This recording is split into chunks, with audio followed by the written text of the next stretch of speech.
దేవుని పరిశుద్ధ నామానికి సమస్త ఘనత మహిమ. ప్రియ దేవుని బిడ్డలారా, ఈరోజు వెనస్డే 11th డిసెంబర్ 2024. మీ అందరికీ యేసు ప్రభు పేరట నేను శుభాలు తెలియపరుస్తున్నాను. దేవుని వాక్యాన్ని చదువుకుందామా? ఎఫీసీయులకు రాసిన పత్రిక 4వ అధ్యాయము 2వ వచనము. Ephesians chapter 4 and verse 2. మీరు పిలువబడిన పిలుపునకు తగినట్టుగా దీర్ఘశాంతంతో కూడిన సంపూర్ణ వినయముతోనూ సాత్వికముతోనూ నడుచుకొనవలెనని. దేవునికి స్తోత్రము కలుగునుగాక. ప్రియ దేవుని బిడ్డలారా, మొదటి 2 వచనాలు చదివితే మనకు అర్థమవుతుంది. మనము పిలువబడిన పిలుపు, దేవుడు నిన్ను పిలుచుకున్నాడు, నిన్ను క్రీస్తును పోలి నడువుటకు పిలుచుకున్నాడు, ఆయన రాజ్యంలోనికి నిన్ను పిలుచుకున్నాడు. ప్రియ దేవుని బిడ్డలారా, దానికి తగిన జీవితాన్ని మనం జీవించాలి. Everybody has a calling in life and you have to live according to the calling. పిలువబడిన పిలుపుకు, దేని కొరకు పిలువబడ్డావు? చాలామంది రక్షణ పొందుకున్నారు, కానీ ఏ పిలుపుకైతే నువ్వు పిలువబడ్డావో దానికి తగినట్టుగా కాక ఎవరో పిలుపుకు తగినట్టుగా జీవిస్తున్నావు. అర్థమవుతుందండి? How do I explain? ఎలాగ ఎక్స్ప్లెయిన్ చేయాలి? జాగ్రత్తగా వినండి. ఒకవేళ దేవుడు నిన్ను ఇతరులను పరామర్శించే పిలుపు నీకు పిలిచాడు, నీవు ఇతరులను ఆదరించకుండా, కంఫర్ట్ చేయకుండా నువ్వు వేరే పని చేస్తూ ఉంటే, లేక నేను సువార్తీకరణ చేస్తా, వాక్యం చెప్తా, ఆ తగిన జీవితాన్ని జీవించలేదు. సువార్తీకరణ చేయడం తప్పు కాదు, కానీ అది నీ పిలుపు కాదు. ప్రియ దేవుని బిడ్డలారా, ఒక మంచి సంఘస్థురాలుగా దేవుడు నిన్ను పిలిస్తే దానికి తగినట్టుగా జీవించాలి. ప్రియ దేవుని బిడ్డలారా, you should ask God, lord, what is my calling? నా పిలుపు ఏమై ఉంది ప్రభా అని అడగాలి. కనుక ఇక్కడ పౌలు ఎఫెసీ సంఘముతో మాట్లాడుతూ, సంఘ పెద్దలతో మాట్లాడుతూ అంటున్నాడు, మీరు పిలువబడిన పిలుపునకు do you know your calling? తగినట్లుగా దీర్ఘశాంతముతో కూడిన సంపూర్ణమైన వినయముతోనూ సాత్వికముతోనూ నడుచుకోవలను. దేవునికి స్తోత్రం కలుగునుగాక. Let me read this in English. With all lowliness and meekness, with long suffering, forbearing one another in love, with all lowliness. దేవునికి స్తోత్రం కలుగునుగాక. Be completely humble and gentle, be patient, bearing with one another in love. You have to live the life according to the calling. కనుక ప్రియ దేవుని బిడ్డలారా, మొట్టమొదటిగా మనము పిలువబడిన పిలుపును మనము తెలుసుకోవాలి. అప్పుడే దానికి తగినట్టుగా మనము జీవించగలము. దేవునికి స్తోత్రము కలుగునుగాక. అప్పుడే ఏమి జరుగుతుందంటే, సంఘానికి క్షేమాభివృద్ధి కలుగుతుంది, దేవుని బిడ్డలకు క్షేమాభివృద్ధి కలుగుతుంది. Everybody has to do their work. ఇది మనము రాజ్య సంబంధమైన బిడ్డలుగా ఇది మనము గుర్తించాలి. చూడండి, ఈ లోకంలో మెడికల్ డిపార్ట్మెంట్ చేసే పని మెడికల్ డిపార్ట్మెంట్ చేస్తారు, మున్సిపల్ కార్పొరేషన్ చేసే పని ఎవరి పని వారు చేస్తున్నారు. కాబట్టి సమాజం ఏమవుతుందండి? ముందుకు వెళ్తుంది, బాగుపడుతుంది, శుభ్రపడుతుంది.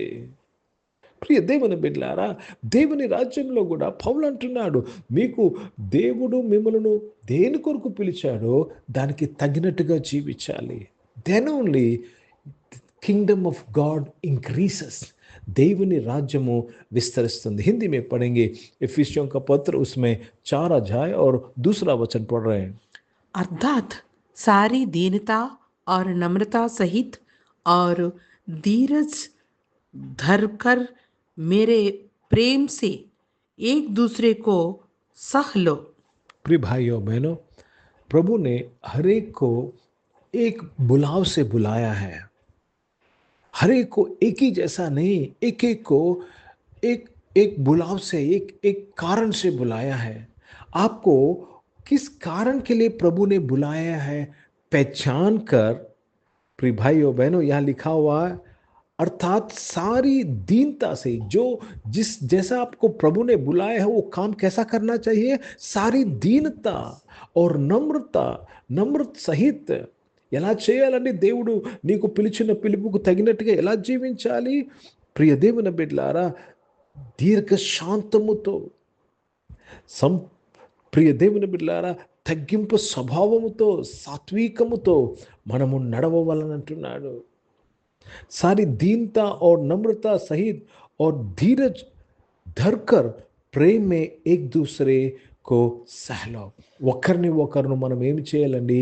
మనము ప్రేమలో సహించాలి. మొదటి వచనంలో రాయబడింది తెలుగులో, ప్రేమతో సహించాలంటే వారు మిస్టేక్ చేశారు, వారు తప్పు చేశారు, నిన్ను హర్ట్ చేశారు, కానీ నువ్వు ఎప్పుడు సహించగలవు? నీవు ప్రేమ కలిగి ఉన్నప్పుడు సహించగలవు. నిన్ను పిలిచింది దేవుడు నీవలే నీ పొరుగు వారిని ప్రేమించుటకు. నీవు ప్రేమ లేకుండా నువ్వు సహించలేవు, రివెంజ్ తీసుకుంటావు.